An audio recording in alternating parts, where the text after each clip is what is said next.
2:17 a.m. Engels 2 Air Base. Look at Tu-160. Russia once flew this bomber to Venezuela to intimidate the world. But the U.S. exposed this weakness, and tonight Ukraine finishes the job.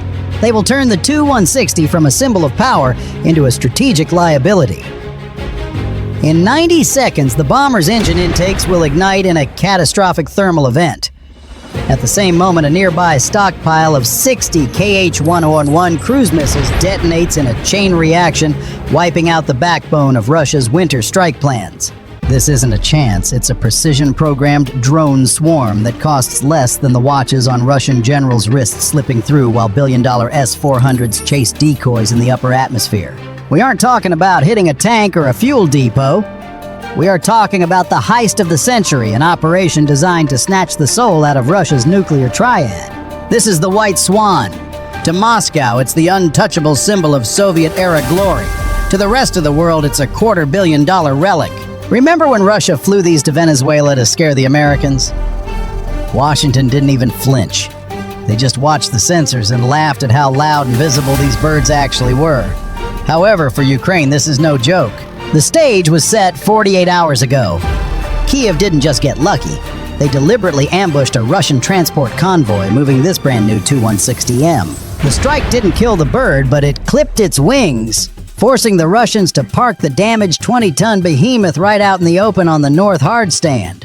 Because of the chaotic state of Russian logistics, the specialized hangars aren't ready, and the most expensive aircraft in the Kremlin's inventory is currently a $270 million sitting duck undergoing emergency repairs under the stars. 2 a.m. 600 miles deep into Russian territory, the air over the Volga River feels heavy like the breath of a dying empire. 6 recon mini-quadcopter drones are ghosting through a thick layer of river fog. They are looking for one specific shape, the elegant, terrifying silhouette of a Tu-160M. Moscow thought their invincible S-400 umbrella made it safe. They thought no one would dare touch the Swan. They were wrong. The stakes here are astronomical. If Ukraine pulls this off, they don't just destroy a plane, they paralyze the entire Russian winter strategy. Every Kh-101 missile sitting in the nearby hardened storage bunkers represents a cold night for a Ukrainian family.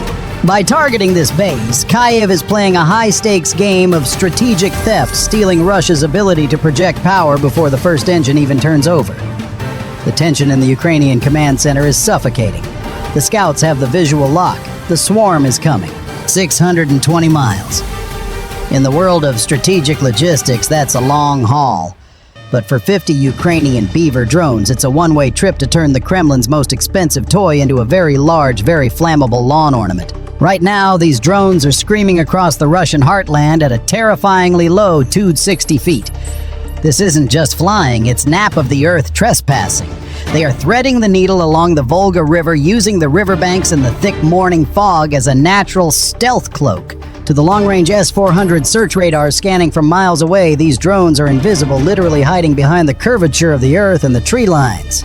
But Ukraine isn't just relying on low-altitude hide-and-seek. They are playing a high-stakes game of electronic catfish. Suddenly, 10 specialized decoy drones break formation and pull into a vertical climb. They are screaming at the Russian sensors, "Hey, look at me! I'm a Storm Shadow cruise missile!" And the Russians, they bite. Hook, line, and sinker. Inside the S-400 command vehicle, the radar screen turns into a strobing mess of red alerts.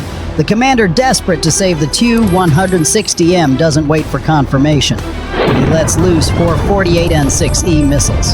That's $8 million of Russian high-tech interceptors launched into the stratosphere to vaporize $50,000 worth of decoy plastic. It's the kind of ROI that would make a Wall Street short seller weep with joy. As the decoys disappear in fireballs 5 miles up, the Russian crews are likely cheering, convinced they've just intercepted a NATO-level strike. They have no idea they just swatted at ghosts. While the big eyes of the S-400 are looking at the stars, the teeth of the base, the Pantsir-S1 systems, are waking up to a digital nightmare. The Pantsir is supposed to be the ultimate swarm killer, capable of tracking 300 targets. But reality is a lot messier than the brochure. The combination of the Volga's river clutter and the electronic noise from the dying decoys creates a sensory kill box. For exactly 45 seconds, the Pantsir's fire control computer effectively has a seizure. The Russian operators are frantic, their turrets slewing wildly as they try to distinguish between a real threat and the environmental static. But here is the genius detail: the decoys were programmed to create the illusion of a high-altitude dive. The Pantsir operators, following their training to protect the bomber's spine, point their dual 30mm cannons toward the sky. They are so focused on shielding the white Swan from an imaginary overhead strike that they've left the low-altitude corridors wide open. Inside the Ukrainian mission control, the mood is dead silent. But here's the twist.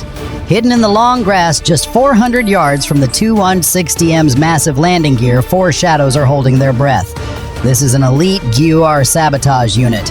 While the world thinks Ukraine is just sending robots, these guys are the boots on the ground for the most audacious heist in aviation history. They aren't here to blow it up, they are here to drive it home. They have the avionics bypass codes and a portable starter unit ready to wake up those NK-32 engines. For a few heart-stopping minutes, the heist of the century is actually on the table. They see the opening. The guards are staring at the sky, the Pantsir turrets are slewing wildly toward the decoys, and the white Swan is momentarily abandoned. It's the ultimate Grand Theft Auto moment with a $250 million nuclear bomber as the prize.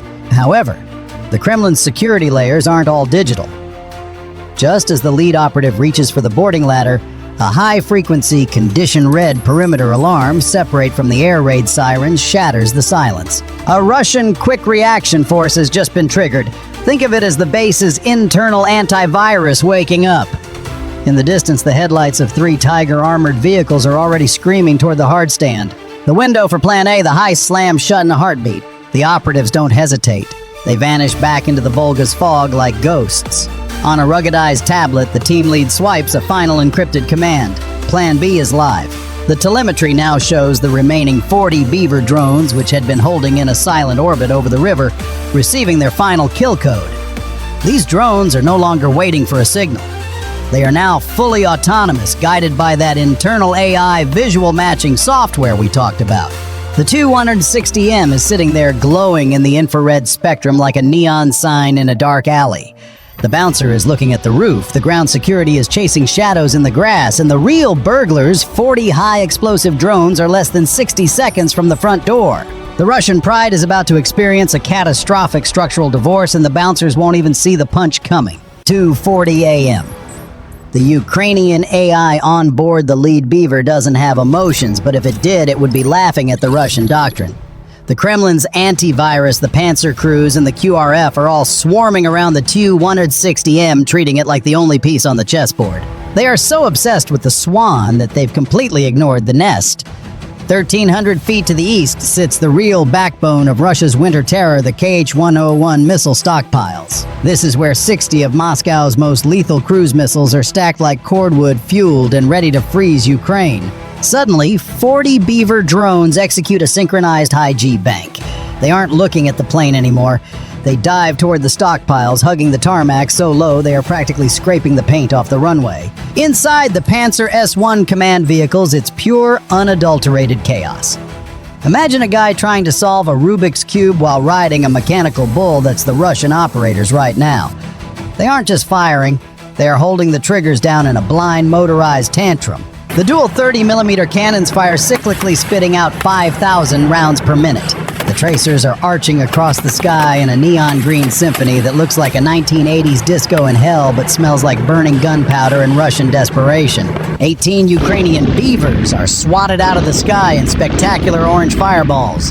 One drone gets clipped its wings, spinning off like a frisbee before it skids 300 yards across the tarmac. The Russian crews are probably high-fiving, convinced they're winning. But here's the genius bit that'll make you smirk. The drones aren't just flying, they're learning. As each drone is lost, the remaining 32 adjust their flight paths in real time using AI to calculate wind shifts and the Pantsir's reload cycles. It's like trying to stop a flood with a screen door. This is swarm logic at its most brutal. Every time a Beaver is vaporized, its final microsecond of data, the trajectory of the tracer that hit it, the wind shift, the reload cycle of the Pantsir is instantly shared across the remaining 32 drones. While the Russians are busy spraying and praying, the remaining drones are executing micro-jinks and altitude shifts that make them look like they're playing the world's deadliest game of dodgeball. These Beavers suddenly split. They ignore the White Swan for a moment, leaving the Pantsir crews confused and shooting at empty air. Instead, they bank hard toward the east. Target the KH-101 missile stockpile. 22 drones impact the reinforced doors almost simultaneously. Impact. Inside the missile stockpile, thousands of gallons of JP-10 jet fuel ignite. We're talking about a thermal event peaking at 5200 degrees Fahrenheit. 60 KH-101 missiles. Russia's entire winter strike budget for this month start a series of cook-offs. The guidance systems melt into expensive puddles of silicon and slag, and the titanium frames warp into shapes that would confuse even a modern artist. But Ukraine still has 10 beavers left in the deck. The final 10 drones pull a high-G U-turn from hell, banking so hard their composite wings groan under the stress. They aren't interested in the fuselage or the cockpit. They are looking straight down the throats of those 4 NK-3202 engines, the most powerful combat engines on the planet. To the Ukrainian AI, those massive intakes aren't just parts of a plane. They are $10 million invitations to a funeral. Suddenly, the Russian ground security realizes the Swan is the target. It's a scene of pure, unadulterated desperation. A lone Russian guard on top of a nearby fuel truck unleashes a PKM machine gun, spraying tracers wildly into the dark. It's like trying to stop a swarm of hornets with a garden hose. One beaver gets clipped, its fuel tank ignites, and it tumbles into the concrete, skidding like a flaming meteor just inches from the Tu-160's landing gear. The Russian guard cheers for exactly half a second before the remaining 9 drones execute a final precision jink. The lead drone hits engine number 3. The heat warhead doesn't just go boom, it triggers the Monroe effect, focusing the entire explosive force into a needle-thin jet of molten copper traveling at 7,000 meters per second. Imagine taking a power washer, filling it with liquid lava, and blasting it into the heart of a Rolex. The jet screams through the titanium compressor blades, which are still spinning from the earlier engine test. The result is a blade-out event of catastrophic proportions. The precision-machined blades don't just break, they turn into shrapnel, shredding the engine housing from the inside out like a blender filled with ball bearings. Then comes the second hit, then the third. The White Swan doesn't explode into a Hollywood fireball. The fuel tanks are relatively low, but it undergoes a catastrophic structural divorce. The massive engine pods, the very organs that allow this bird to hit Mach 2, are turned into smoldering scrap metal soup. The internal hydraulic lines, the nervous system of the bomber, are severed by the molten spray, bleeding red fluid across the white-painted wings. By the time the last Pantsir on the perimeter manages to lock on and vaporize the final drone, the damage is absolute. The Russian pride, the bird they flew to Venezuela to prove they were still a superpower, is now a $270 million monument to technical impotence. It's sitting there listing heavily to one side, its throat torn out and its spine shattered. As the first Su-35s finally roar into the sky, their afterburners lighting up the graveyard below, they are hunting ghosts. The Ukrainian burglars have already delivered their message. Russia didn't just lose a bomber, they lost the invincible myth that protected it. The Kremlin's most expensive bird is now a very heavy, very silent piece of high-tech junk, and the bouncers arrive just in time to watch the house burn down. Stay tuned, because the strategic domino effect of this 60-second masterclass is about to rewrite the entire winter map. First, the direct math. Ukraine just executed a masterclass in ROI. For the price of a few dozen composite body drones, basically high-tech lawnmowers, Kiev just handed Moscow a repair bill that would make a Fortune 500 CEO faint. The White Swan isn't just damaged, it's technically decapitated. Replacing those NK-3202 engines isn't like swapping a battery in your Tesla. These are hand-built masterpieces, and the factory is already struggling with sanctions. We're talking about a $150 million resuscitation project that will take at least 8 months. For the rest of the winter, that $250 million bomber is nothing more than a very expensive, very white paperweight. But the KH-101 missile stockpiles, that's the real mic drop. By neutralizing 60 missiles in one 60-second window, Ukraine just deleted roughly 150 planned sorties. That's hundreds of Ukrainian homes that won't be hit, and dozens of power grids that stay online. Russia's winter of terror didn't just stumble, it lost its front teeth. And here is the domino effect that the Kremlin is currently panicking over. Engels 2 is supposed to be the safe room for the Russian Air Force. Now it's a kill box. Within 24 hours of the strike, satellite imagery showed the remaining Tu-160s and Tu-95s being scrambled and dispersed. Where to Olynya Air Base in the Arctic Circle? Think about that logistics nightmare. Moving your entire strategic fleet 2,000 miles further away is like moving your office to a different time zone and still trying to commute every day. It means more flight hours, more wear and tear on aging airframes, and significantly less time on station over the target. For every White Swan, they try to bubble wrap a Ukrainian F-16, or a Storm Shadow gets a new open house invitation at the front.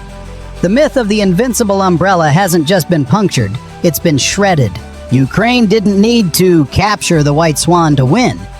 They just had to prove that in the 21st century, a swan is just a very large, very slow target for a beaver with a grudge. So what do you think? Was this the smartest tactical pivot of the war so far? Or did Russia just have the world's most expensive bad day? If you were the Russian commander, would you pull the defenses from the front to protect your pride, or let the swans take the heat? Drop your thoughts in the comments and tell me which piece of tech impressed you more. Make sure you hit that like button if you love seeing the underdog change the rules of the game, and subscribe so you don't miss our next deep dive into the engineering of the invisible war. Bye for now.